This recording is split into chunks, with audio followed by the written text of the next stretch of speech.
Morning. Welcome to another sunny Expiration Friday.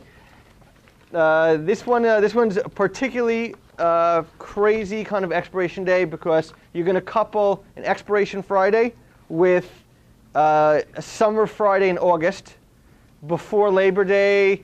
Everyone, this is one of the last weekends people are going away in New York. So these weekends people try to get in their vacations. So they really run and they get their ass out to the Hamptons as quickly as possible. And that's going to be a big effect.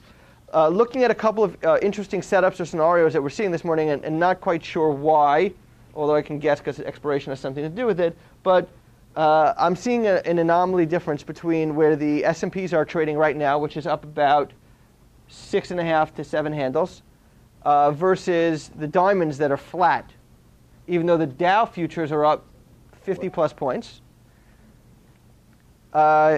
Can't figure out, why the differential over there. So I personally did in ARB, and I sold some spiders and bought some diamonds to see if they come some sort of reversion to the mean. Again, on an expiration day, I like to look for anomalies even to a greater level than we do regularly. You like to look for things that, trading completely out of whack. Something that's up $2 that should be up 25 cents. Something that's, making a move towards a whole number, because that's where the option strike price might be, and then pulling back down quickly. There's a lot of movement at two periods today. A lot of movement in the last hour and a lot of movement in the first hour, and a lot of the middle day is not going to have much going on. Bernanke speaking at 10 o'clock, which is a big thing. It's my intention, no guarantees, that I will have not much on the table when he's speaking, because you have no idea what he can say. Aside from that, I am looking at fading the open. I think that this futures gap up, it's kind of weird.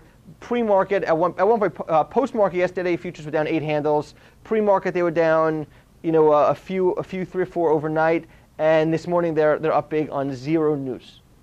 So, I can attribute it to some sort of expiration play, but I don't really see very much reason why. So I'm going to look to short, the big gap up open, so long as it stays there going into the open. And if anything has a big spike down, maybe I'll look to pick some stuff up. But I'm really looking more at shorting that big up opening, and then waiting, looking to cover as much as I can before the speech, so long as I get some love, and then waiting for the speech to see what Bernanke has to say. Eve?